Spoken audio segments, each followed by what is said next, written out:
Innal hamdalillah nahmaduhu wa nasta'inuhu wa nastaghfiruh wa na'udzu billahi min syururi anfusina wa min sayyiati a'malina may yahdihillahu fala mudhillalah wa may yudhlilhu fala hadiyalah.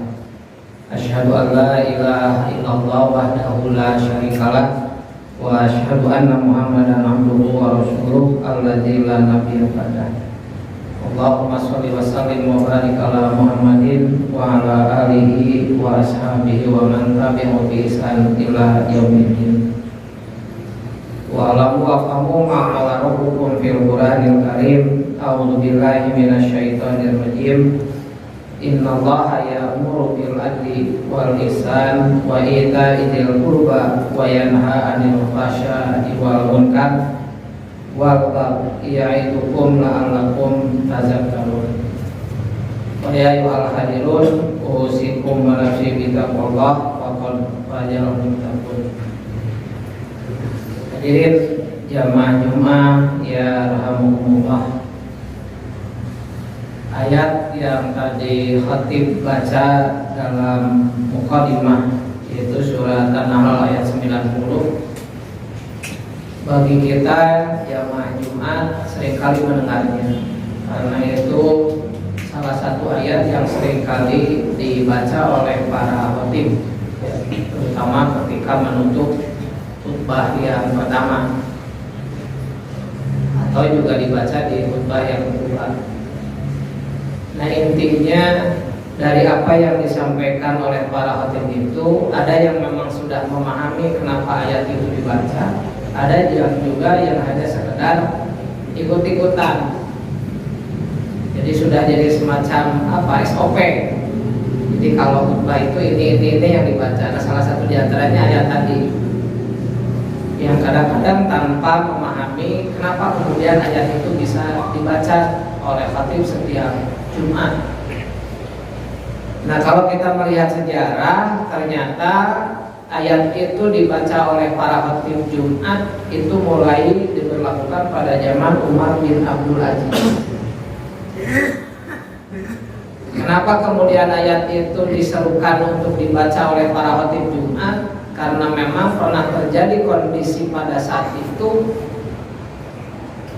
orang-orang yang memiliki jabatan, orang-orang yang memiliki kedudukan, termasuk juga masyarakatnya, sudah dipenuhi dengan kemaksiatan dan kemungkaran. Nah, maka ayat yang disampaikan itu adalah mengingatkan agar jangan sampai terjadi kemungkaran dan kemaksiatan sebagaimana yang dimaksud. Kalau kita perhatikan Al-Quran surat An-Nahl ayat 90 ini, Allah Subhanahu wa Ta'ala menyatakan, intinya Allah Subhanahu wa Ta'ala dalam ayat ini menyampaikan kepada orang-orang yang beriman 3 perintah dan 3 larangan. Ya, 3 perintah yang dimaksud adalah, yang pertama, Allah memerintahkan untuk berlaku adil. Perintah yang kedua, berlaku ihsan, yaitu melakukan segala macam tugas karena Allah, ya, sehingga orangnya disebut dengan muslimin. Dan kemudian yang ketiga, menyampaikan amanah. Itu adalah perintah Allah. Adapun 3 larangan dalam ayat ini adalah, larangan yang pertama, larangan melakukan kemaksiatan. Yang kedua, larangan melakukan kemungkaran. Dan yang ketiga adalah larangan melakukan permusuhan. Nah, kalau kita hubungkan dengan situasi kondisi ayat ini dengan saat sekarang ini, maka bisa jadi menjadi terbalik. Apa yang dilarang oleh Allah Subhanahu wa Ta'ala justru terjadi. Kemaksiatan, kemungkaran, permusuhan semakin terjadi. Dan sebaliknya, apa yang semestinya dilakukan sebagai perintah dari Allah, yaitu keadilan, ya, kemudian ihsan, berlaku ihsan, berbuat karena Allah, dan kemudian menyampaikan amanah, justru 3 hal ini tidak terjadi. Bahkan seringkali terbalik kan gitunya, secara fakta, kondisi di lapangan dan lain sebagainya. Tapi bisa menjadi terbalik. Orang yang sejatinya menurut undang-undang harus dihukum mati malah dibebaskan dari hukuman mati. Orang yang mencuri yang sejatinya ditangkap kemudian diadili malah dibiarkan. Tetapi malah kemudian orang yang kemudian mengkritisi ya agar berlaku adil dan seterusnya malah ditangkap dan seterusnya. Nah, oleh karena itu kiranya ayat ini mari kita sama-sama menjadi pedoman, menjadi resep untuk mengatasi segala macam kekacauan yang terjadi pada sistem dan pola kehidupan di masyarakat, terutama adalah pola kepemimpinan yang terjadi pada saat sekarang ini. Ya. Berlaku adil itu hukumnya wajib, memberikan dan membantu agar ketentuan dan setiap perundang-undangan atau setiap syariat dapat berlaku dengan sempurna, sekalipun hal itu seringkali dapat dianggap merugikan dirinya sendiri. Seorang pemimpin yang adil akan berani mengatakan kebenaran sekalipun jadi keuntungan pihak lawan. Dia akan menyerahkan dan mengamankan hak orang lain sekalipun itu diperlukan oleh dirinya. Pada diri seorang pemimpin akan tertanam rasa takut untuk melanggar ketentuan-ketentuan yang berlaku.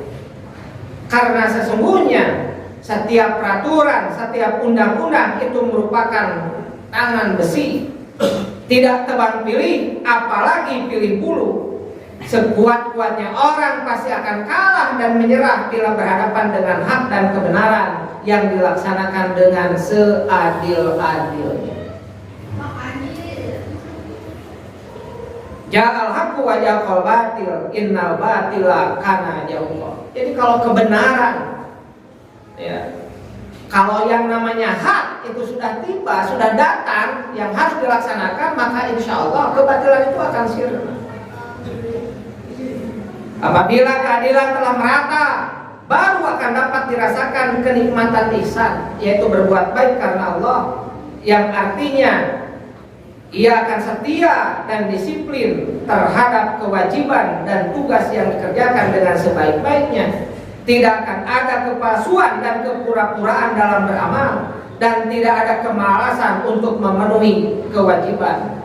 Sebab hatinya merasa puas, merasa terjamin bahwa jerih payah akan diperlakukan dengan adil. Yang baik tentu akan menerima kebaikan sekalipun ia orang hina dina. Kesalahan tetap kesalahan sekalipun dilakukan oleh tangan yang berkuasa, tangan yang berwenang dengan gagah dan berani. Kemudian apabila sikap ihsan telah merata, maka akan terasa di kalangan masing-masing, di kalangan dawil kurba, di kalangan keluarga, karib kerabat, kenalan, para tetangga, baik yang dekat maupun yang jauh. Setiap kenikmatan yang diterima akan sebanding dengan kewajiban yang dipenuhinya. Tidaklah akan sia-sia orang tua mencintai anaknya, sebab anaknya pun menyerahkan apa yang menjadi hak orang tuanya. Tidaklah pula merasa rugi seorang adik menghormati kakaknya, sebab si adik merasakan kenikmatan yang diterima dari kakaknya. Jerih payah seorang suami dan bakti hikmat seorang istri sebagai kewajiban masing-masing tidak akan sia-sia, sebab masing-masing menerima hak yang mesti diberikan kepadanya.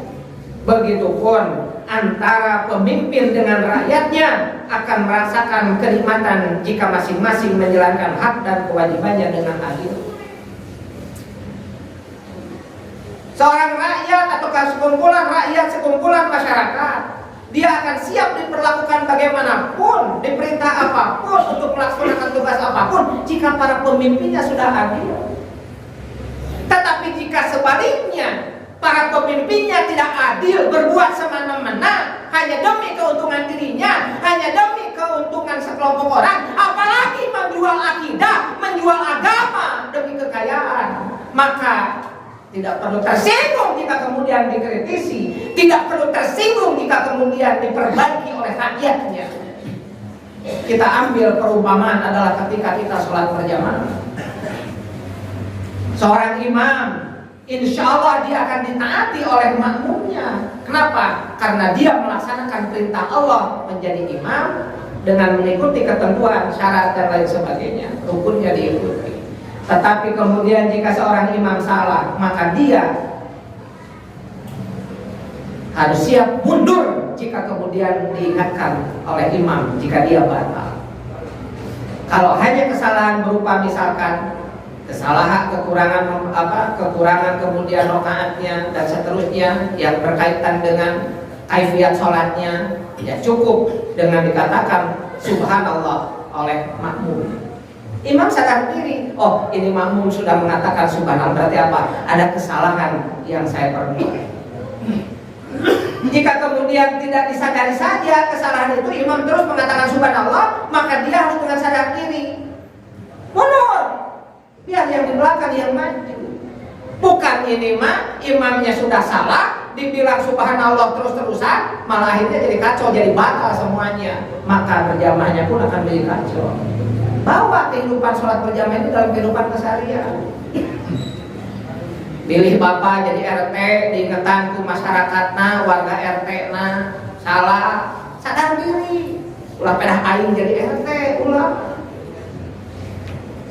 Komo ayeuna nama RT teh menang bonus, menang buruh kan gitu. Tina duit rakyat. Ya. Oleh karena itu hadirin jamaah Jumat yarhamukumullah.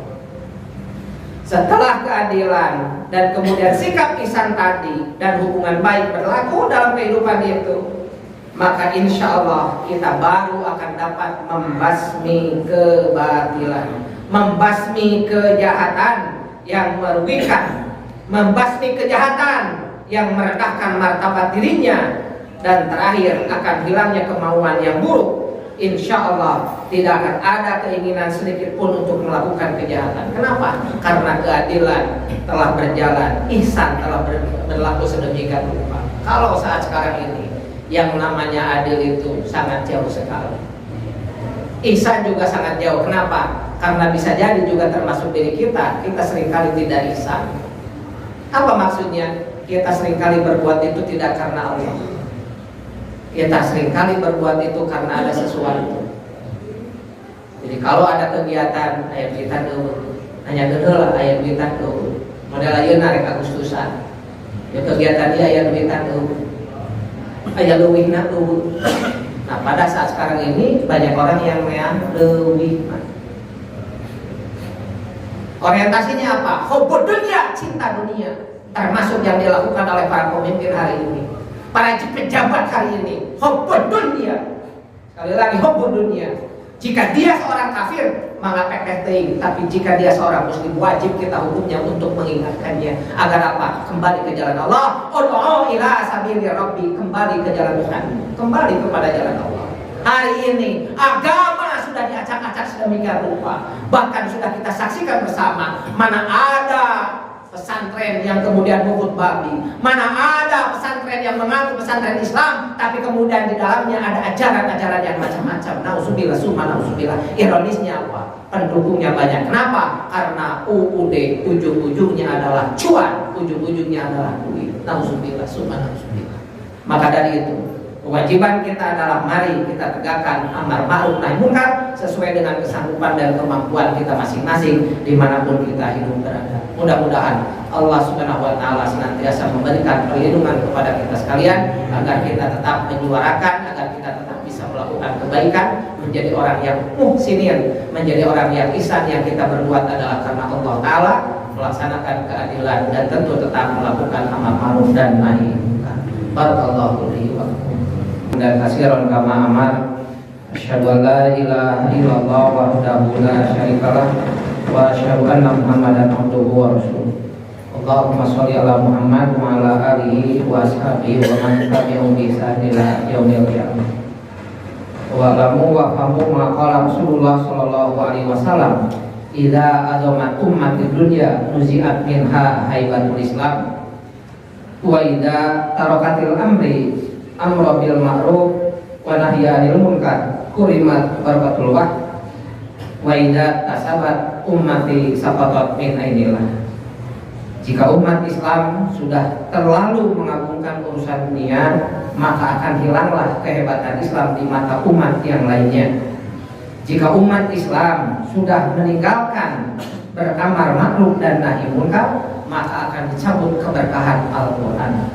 Dan jika umat Islam sudah saling berbantah-bantahan antara satu dan yang lainnya, maka akan hilanglah harga diri mereka di hadapan Allah Subhanahu wa Ta'ala yang Maha Kuasa. Hadirin, dalam rangka wasiat takwa khusus kepada diri khatib sendiri dan umumnya kepada kita sekalian, hadirin jamaah Jumat.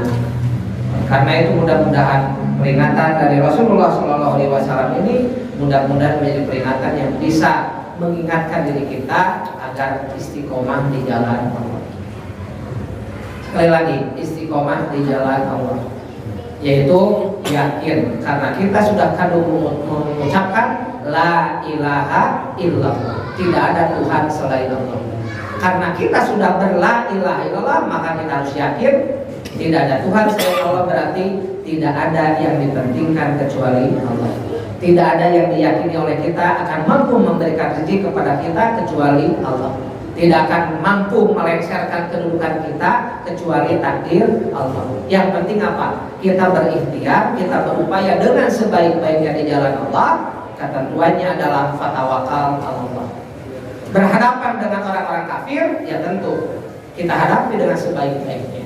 Tapi kalau kemudian kita diam saja, tidak berbuat apa-apa, ngelehan, tidak pernah berjuang, tidak pernah melawan, insya Allah kita akan mati sia-sia, kita akan mati dalam kehinaan. Oleh karena itu mari kita berbuat kaum muslimin, mari kita berbuat orang-orang yang beriman, jangan diam saja. Berhubung dengan sekarang bulan Agustus kaitan dengan kemerdekaan, ulang tahun kemerdekaan, harus yakin bagi kita bahwa kemerdekaan Indonesia ini adalah hasil perjuangan dari orang tua kita, para ulama, para santri yang notabene mereka adalah umat Islam. Sekali lagi, umat Islam. Jikapun kemudian ada orang yang mengaku-ngaku mereka merasa berjuang, nonsen. Tetapi kita umat Islam jangan kemudian sombong karena merasa itu, tidak. Karena Islam diajarkan untuk rahmatan lil alamin. Siapapun yang ada di sekitar kita, jangankan umat Islam, siapapun di kalangan kita yang hidupnya agama apapun dia, kita tetap harus memiliki sifat rahman dan rahim sebagaimana sifat Allah, rahmatan lil alamin. Bahkan ketika kita kurban kemarin pun ya dianjurkan untuk menyembelih dengan apa? Pisau yang tajam. Artinya apa? Jangankan peri kemanusiaan, peri kehewanan juga umat Islam itu dianjurkan. Oleh karena itu sekali lagi, yuk kita syukuri nikmat kemerdekaan ini dengan mengisi kegiatan-kegiatan yang maksimal. Ingat, terakhir Pak ini Khatib ingin mengingatkan, jika ada kegiatan-kegiatan lomba di masyarakat, hati-hati. Ulangan saukur pikasuriun, ulangan saukur cekakak cekikikna resepna. Aya lomba ieu, aya karnaval ieu, der ieu. Aya keun karana banci teh loba dina karnaval teh sok aya nu harayang jadi banci. Sok harayang jadi pocong bari jeung sieun paeh mana kumaha lamun kalau ditakdir teh tak karnaval teh kan jadi banci teh modal tak jadi banci. Terjadi pocong teh nyaan ku Allah tadi pocongkeun nauzubillah. Yuk kita isi kegiatan. Tampakkan apa ya? Istilahnya tampilan-tampilan perjuangan dahulu kala bagaimana para nenek moyang kita merebut kemerdekaan ini. Ulangan saukur huhahihi hahai kokong dan bapak-bapak rame-rame marahin bola marake dasar, ibu-ibu marame naon ya pak oper-oper terong di segala rupa segala relo dalam terong sesurian nyakakak lamun ku Allah kumaha ku Allah teh maut nata kaharita nauzubillah. Sekali lagi nauzubillah kita. Awas ingat KPRT, KPRW, ya, ibu-ibu, karang taruna, awas. Sok, lakukan kegiatan yang sifatnya mendidik. Masjid jadikan kegiatan adu cerdas baca Quran, adu cerdas hafalkeun ayat, adu cerdas naon gitu lain dia kan gitu deui gitu deui. Ya. Ingat, kalau lagi harus diingatkan karena kita bersyukur 78 tahun kita sudah merdeka. Ulah hanya sekedar ayeuna dengan tema dengan tema yang sedemikian bagusnya, tapi maju dengan kemaksiatannya, maju dengan kemungkarannya, maju dengan LGBT-nya, maju dengan ketidakadilannya, nonsen semuanya. Kita berlindung kepada Allah Subhanahu wa Ta'ala. mudah-mudahan apa yang khatib sampaikan ini bermanfaat adanya, dan sekali lagi khususnya khatib umumnya kita sekalian ada di sabilillah. Innallaha wa malaikatahu yusholluna 'alan nabi ya ayyuhalladzina amanu shollu 'alaihi wa sallimu taslima. Allahumma sholli ala Muhammadin wa ala alihi wa sahbihi ajmain. Amin ya Allah ya rabbal alamin. Allahumma rabbana